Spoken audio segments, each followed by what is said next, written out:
Merci. Alors, d'abord, Jean-Marie Le Guen, merci d'être venu. Les journées sont chargées, je pense, pour les uns et pour les autres. On apprécie d'autant plus. Donc, ce matin, en 2 mots, on a eu une matinée de réflexion. Tu as eu le dossier de presse, donc tu sais exactement ce que l'on a dit. Ce que je propose maintenant, Philippe Juvin a fait un petit quart d'heure d'introduction puis questions-réponses. Bien, la même chose, hein, un quart d'heure, on n'est pas à la montre. Hein, donc tu dis ce que tu penses, tu prends le temps qu'il faut. Et puis après, débat avec la salle. Hein. Merci beaucoup, excusez-moi de mon retard, mais bon, comme vous l'avez indiqué, on a des emplois du temps un petit peu heurtés, mais enfin bon, c'est pas, on l'a voulu, hein, c'est pas, je suis là pour me faire plaindre. Donc bonjour, moi je suis très heureux de venir devant vous parler justement de programmes de santé, et si nous aborderons ensemble, notamment à votre initiative, sans doute des questions, j'allais dire d'ordre professionnel. En même temps, vous êtes des professionnels de santé et je pense que nous devons avoir comme objectif de parler justement de politique de santé et voir après et comment les professionnels de santé s'inscrivent dans ces politiques de santé. Première remarque, c'est que pour la première fois depuis des années, j'allais dire depuis des élections, le thème de la santé est en train de monter à l'intérieur de la campagne électorale. Je ne sais pas si c'est une bonne ou une mauvaise nouvelle. Pour nous, c'est plutôt une bonne. Enfin, nous trouvons qu'il y a la nécessité de parler de ces sujets, que les problèmes de santé sont de plus en plus des problèmes politiques. Il justifie des choix politiques et donc il est bien que les citoyens s'expriment. En même temps, soyons honnêtes, si les citoyens s'expriment ou veulent s'exprimer, parce que ce processus n'est pas arrivé à maturation. Il est en train de monter, il est puissant, mais il n'est pas arrivé à maturation. La plupart des journalistes, des médias, pour faire simple, et éventuellement des responsables politiques principaux s'exprimant d'une façon assez classique sur les sujets qui importent d'ailleurs, l'emploi, l'industrie, la manière de gouverner, bref, tout ce que vous connaissez. Mais pour l'instant, au plan médiatique central, les questions de santé n'ont pas encore complètement éclos, alors que je peux vous dire que sur le terrain, c'est quelque chose qui passionne les gens, interpelle les élus nous interpellant à leur tour. Bien. Cette question étant posée, c'est que si les Français se posent des questions et nous posent des questions sur le système de santé, c'est que quelque part, ils ont le sentiment que nous vivons à une époque charnière, et je pense qu'ils n'ont pas tort. C'est-à-dire qu'on part d'un constat qui est classiquement fait, d'une façon peut-être un peu abusive, sur la qualité de ce qu'a été le système de santé français. C'est très particulier, sa capacité d'accessibilité, de liberté du parcours, de qualité de la médecine. Bref, tout un tas, sa sociabilisation relative, mais importante quand même, d'accès aux soins. Donc toutes ces questions qui ont fait l'excellence, je pense que nos concitoyens ont fondamentalement l'inquiétude que ceci ne perdure pas et qu'aujourd'hui, ils ont l'impression qu'un certain nombre de menaces existent et qu'ils s'interrogent et ils nous interrogent sur comment surmonter ces menaces. La première question sur laquelle je voudrais intervenir, c'est que de la même façon que c'est peut-être la première fois qu'on parle de santé dans cette campagne, j'allais dire on parle vraiment de santé, pas simplement de soins. C'est-à-dire que indiscutablement, il y a de plus en plus de nos compatriotes qui comprennent que l'acte de soin, l'acte réparateur est parfaitement légitime, il a toute sa place, il est important. Mais en même temps, on vit dans un monde qui fait que, notamment, la chronicisation des maladies, la connaissance de plus en plus forte aussi des relations de l'environnement, au sens large du terme, l'alimentation, l'environnement physique, mais aussi l'environnement social, toutes ces questions font que le travail, aujourd'hui, sont présentes dans les interrogations et donc doivent être appréhendées dans des politiques de santé. Et donc, il faudra bien que nous soyons capables quelque part de soulager aussi l'appareil de soins d'une prise en charge plus en amont d'une véritable politique de santé. Et nous avons l'impression que, de ce point de vue, les propositions de François Hollande sont des propositions, j'allais dire, équilibrées et qui qui interpellent déjà sur les questions de santé. Une des plus emblématiques, qui n'est pas évidemment au cœur de nos discussions, mais que je veux rappeler quand même, c'est par exemple la volonté de promouvoir à nouveau ou de mettre à un niveau supérieur la santé scolaire, la santé des enfants. C'est une dimension qui est présente dans les préoccupations exposées par François Hollande comme étant une des priorités. Le deuxième aspect, évidemment, de la préoccupation de nos compatriotes est plus directement axé cette fois-ci sur la question des soins. C'est le problème de l'accès aux soins qui est évidemment de plus en plus interrogé. L'accès aux soins, il était interrogé pour des raisons financières.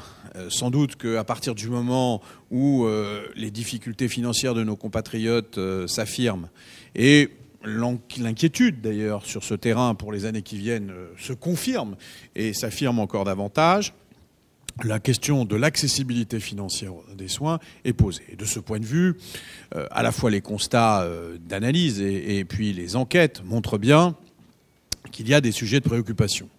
Le renoncement aux soins ou le retard aux soins est une dimension qui est de plus en plus présente, même si elle est parfois présentée d'une façon un peu simpliste, qu'il faudrait distinguer la nature des soins, la méthode des enquêtes et tout ça. Mais enfin, à la fois parce que nous analysons les choses, parce que nous les ressentons aussi à travers ce que nous disent directement nos électeurs, on voit bien qu'il y a des problèmes sérieux qui commencent à se poser en termes d'accès aux soins, en termes financiers, je viens de le souligner, mais de plus en plus, la problématique de la désertification médicale est posée. Et il faut bien voir que cette problématique de la désertification, elle est posée en empathie avec le corps médical. C'est-à-dire que ce que voient les Français, c'est des médecins qui souffrent, c'est des médecins qui travaillent, c'est des médecins qui vieillissent, c'est des médecins qui ne sont pas remplacés, c'est des spécialités où les gens sont en surtravail, pour dire les choses comme elles sont, et ils sont en empathie. Alors, ils sont inquiets, y compris au second degré. Ils se disent, bon, on voit bien que notre docteur, il travaille beaucoup, il ne voit pas vraiment de gens pour venir l'aider. Qu'est-ce qui va se passer demain si, comme il le dit, il veut prendre sa retraite, ralentir son activité, etc. Voilà, ça, c'est quelque chose qui diffuse et qui va bien au-delà de ce qu'on entend sur la désertification médicale rurale. C'est quelque chose qui est beaucoup plus large. De ce point de vue, c'est pathétique de voir à nouveau l'adresse nous faire des statistiques nous expliquant par moult objets qu'il n'y a jamais eu aucun problème, que tout ça est purement inventé, à part pour 3 ou 4% des Français. Ce n'est absolument pas le ressenti ni de la population, ni de tous les élus, quel que soit leur bord d'ailleurs. Alors, les propositions de François Hollande, évidemment, elles sont quand même très orientées autour de cette question, qui sont les problèmes d'accès aux soins. Alors, dans un climat, objectivement, où les marges de manœuvre financières sont extrêmement limitées, bien évidemment, puisque nous partons non pas avec peu de marge de manœuvre positive, mais nous partons avec des marges de manœuvre négatives. Une dette sociale qui est devenue extrêmement lourde, qui s'est aggravée d'une façon tout à fait considérable ces dernières années, et des déficits qui sont à prévoir, qui sont prévus déjà très importants et qui sont à prévoir encore plus importants, ne serait-ce que pour l'exercice 2012. Tout ça, vous le savez, ce qui veut dire que les marges de manœuvre sont quand même extrêmement limitées. Et donc, la volonté de François Hollande, c'est de garantir cet accès aux soins. Et de ce point de vue, c'est très clairement, même si les propositions les plus flashy, si j'ose dire, tournent parfois autour de l'hôpital, et j'ai entendu les commentaires que vous aviez faits, je pense que l'analyse explicite qui a été celle de François Hollande est de dire que, quelque part, le grand sujet, le grand enjeu, c'est la médecine de ville, pour parler en ces termes. C'est-à-dire que le problème de l'accessibilité, de la répartition, des parcours de soins, en amont ou en aval, et d'une éventuelle hospitalisation, la problématique du maintien à domicile, d'une façon générale, sont des problématiques essentielles du système de soins. Et que l'essentiel de l'effort intellectuel, peut-être plus que financier, vous m'avez compris, mais que l'essentiel de cet effort doit porter sur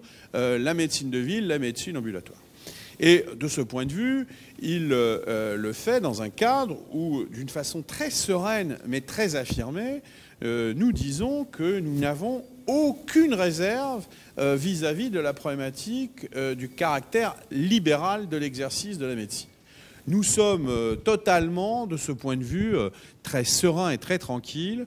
Nous souhaitons le maintien, j'allais dire le développement, des formes pluralistes d'exercice, et nous ne sommes absolument pas pour tout ce qui pourrait tendre, d'une façon ou d'une autre, à une salarialisation et encore pire, une fonctionnalisation de la médecine. Encore faut-il, évidemment, que nous trouvions ensemble les voies et les moyens pour qu'il y ait cette espèce de renouveau de l'exercice libéral qui, sans doute, sans aucun doute, j'allais dire, ne peut pas s'exercer comme il s'est exercé depuis 50 ans. Et donc c'est cette mutation considérable, dont je sais que vous êtes conscients, dont beaucoup d'entre vous, évidemment, ont commencé à la réaliser. Je lisais l'interview. La Convention est une réponse, la Convention est une petite réponse, mais avant de parler même de la Convention, je parlais de ce que faisaient les praticiens sur le terrain, les regroupements qui ont déjà eu lieu autour des problèmes des plateaux techniques, etc., avec des interrogations plus complexes sur la question évidemment, des spécialités cliniques qui, de ce point de vue, n'ont peut-être pas, parce qu'elles n'ont pas été interpellées, j'allais dire, n'ont peut-être pas vu complètement la problématique de la nécessité des regroupements autant que les spécialités techniques. Je ne faisais que reprendre les propos de votre président. Alors peut-être que mais c'est un constat que je fais un petit peu avec lui. Ce qui veut dire que nous sommes, de ce point de vue, très attachés à la fois à maintenir des équilibres et à maintenir le dialogue. Nous avons fait depuis longtemps le bilan des lois Juppé, d'une part, et de la loi HPST, pour savoir que sans les médecins, ça a été dit explicitement par François Hollande, sans les médecins, il n'y a pas de médecine. Et donc, on ne fait pas de la médecine sans les médecins. Voilà. Si nous avions, et parfois nous pouvons avoir, parce que les fonctionnaires, évidemment, étant ce qu'ils sont, ils restent, quel que soit, il peut y avoir des piqûres de rappel qui ne sont pas inutiles, mais la loi HPST, de ce point de vue, a été une piqûre de rappel utile à tous. Nous avons vu et nous voyons comment une action que je considère par trop autoritaire et par trop insuffisamment en dialogue avec les professionnels de santé aboutit à une absence de résultats indépendamment de la manière et des objectifs que l'on s'est fixés.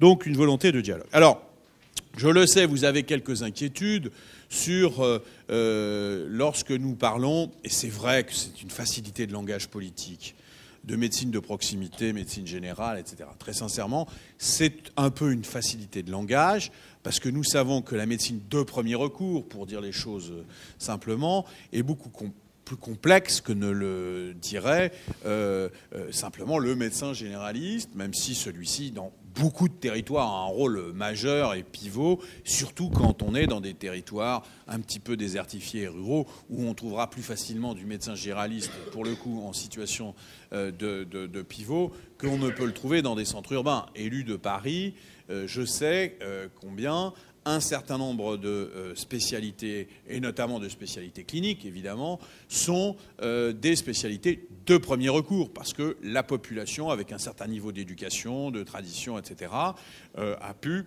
avoir la connaissance et l'aspiration à avoir un accès direct aux spécialités. Et donc, là-dessus, je vous confirme qu'il n'y a pas de notre part volonté d'exclure qui que ce soit de ce premier recours. Non, pas de gatekeeper, encore qu'il y ait de plus en plus de gatekeepers physiques, c'est-à-dire qu'il y a de moins en moins de médecins sur le territoire, et que si, encore une fois, député parisien, je considère qu'il n'y a pas à avoir de gatekeeper et qu'il n'y a pas de problème et qu'on peut avoir, dans la plupart des quartiers parisiens, mais pas dans tous, des accès aux soins. Cette réalité n'est pas vraie, évidemment, sur l'ensemble du territoire. Et donc, il faut aussi que nous sachions parler des territoires tels qu'ils existent et des Français tels qu'ils vivent, et pas simplement ce que nous vivons, un certain nombre d'entre nous, dans des quartiers médicalement plus favorisés. Le deuxième aspect, et c'est vrai, nous avons parlé du problème des dépassements d'honoraires. car c'est hypocrite que de ne pas traiter cette question alors que c'est une question qui pose problème. Elle pose un problème évident qui est celui de l'accès aux soins, j'en ai déjà parlé.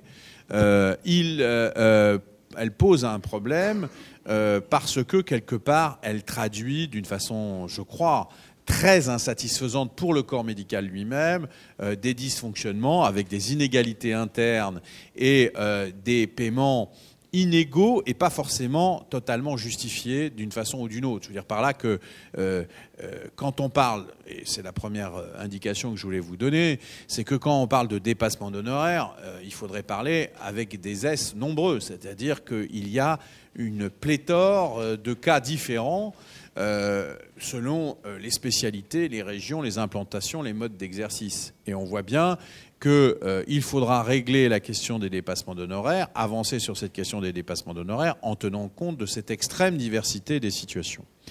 Mais en même temps, et je renvoie à la Convention, tout en regrettant qu'elle soit encore un peu timide, me semble-t-il, c'est que les dépassements d'honoraires traduisent, encore une fois, une certaine forme d'obsolescence des rapports financiers, notamment financiers, qui existent entre la société, en l'occurrence l'assurance maladie, et les médecins. Je pense que nous sommes un peu au bout d'un système. Et ce n'est pas pour rien qu'on a introduit un début, de mon point de vue, je vous le dis, alors singulièrement pour les médecines, pour les soins de premier recours et singulièrement pour la médecine générale, d'une façon insuffisante, le recours à l'idée d'un forfait. Après, on peut en discuter sur toutes les modalités. Je l'aborderai si vous le souhaitez, mais je ne l'aborde pas maintenant. Et donc, nous pensons qu'on voit bien qu'il y a là la distorsion. On voit bien comment aussi un certain nombre de professionnels de santé, je ne vais pas les critiquer ou au contraire les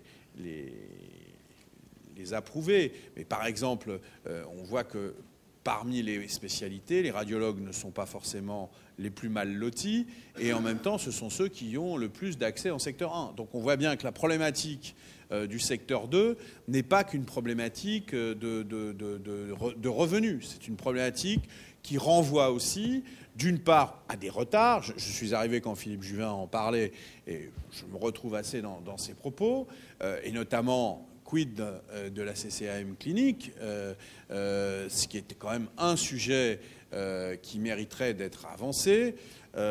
Encore que là encore, je ne nous raconte pas non plus d'histoire, parce qu'on est évidemment dans des enveloppes qui sont globalement contraintes.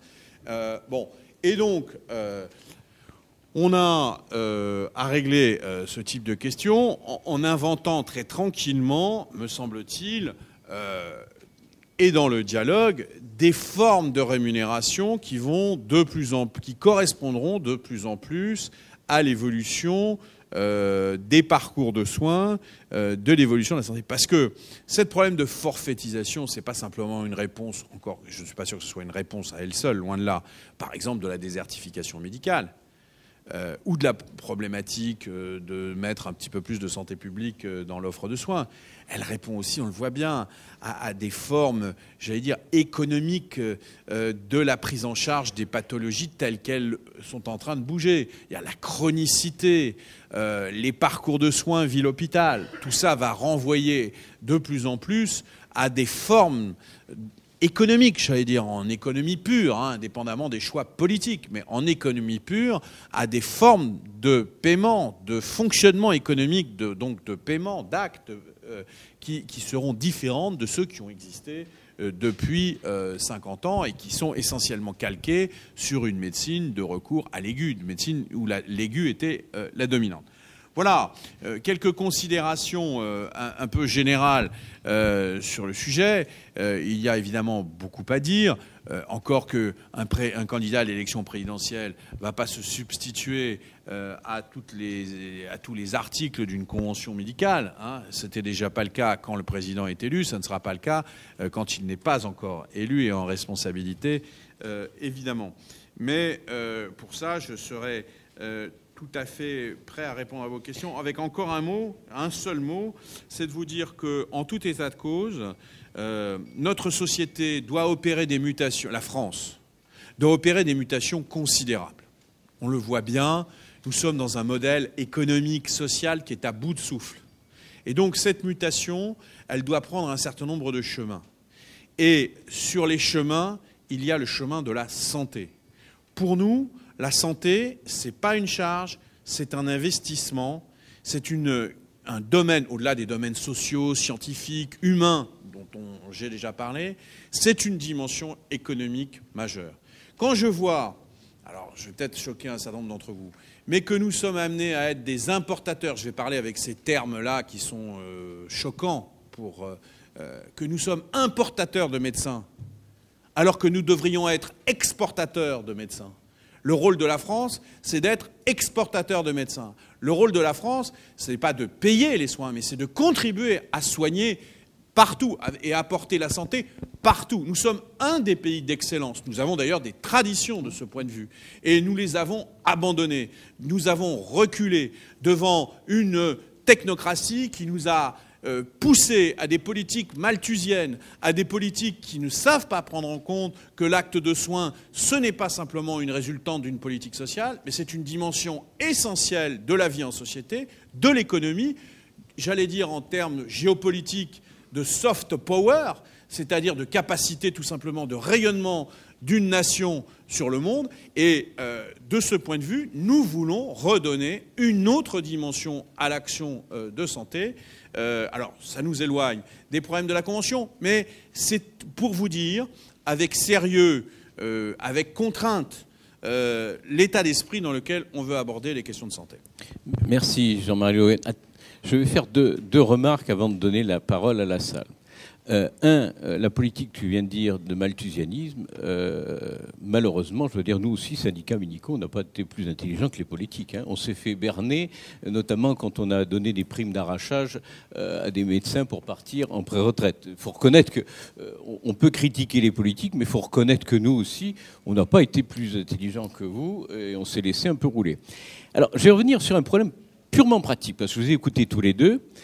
Moi, j'ai un gros avantage sur vous. J'ai été réélu l'année dernière. Et donc, je vais voir le prochain ministre de la Santé du futur président de la République dans quelques mois. Alors, le premier dossier que je vais lui apporter, c'est le dossier de notre confrère qui est président des endocrinos et qui essaye actuellement de monter une maison de santé, il nous l'a expliqué ce matin, vous l'avez dans le dossier de presse l'un et l'autre, à Nevers. Parce que là, on rentre dans le concret. Hein, et là, il y a un concept. Je ne sais pas quelle est la couleur politique du département de la Nièvre, donc il n'y a pas de problème. Je peux vous la donner. D'accord. J'ai cru comprendre qu'il y a quelques années, il y avait un président de la République qui était de ce département.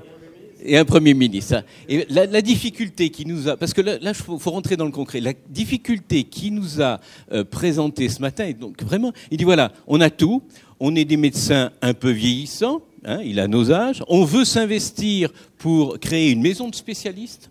Il a le concept avec l'ARS, il a le concept avec l'URPS, c'est pour attirer des jeunes. On est vraiment là dans l'aménagement du territoire et il n'arrive pas à avoir les premiers moyens financiers. Il tape à toutes les portes pour dire, parce qu'il faut très bien que l'aménagement du territoire, comme je disais ce matin, quand à droite ou à gauche il y a une usine qui ferme, le Premier ministre ou le Président de la République, quelle que soit sa couleur politique, parfois met de l'argent, des moyens. Ben voilà. Donc le premier dossier que je vous apporterai, hein, vous pouvez le dire chez vous, l'un ou l'autre, c'est ça. On a un concept. Hein, et c'est un concept réel, parce qu'on part du concept à la réalisation.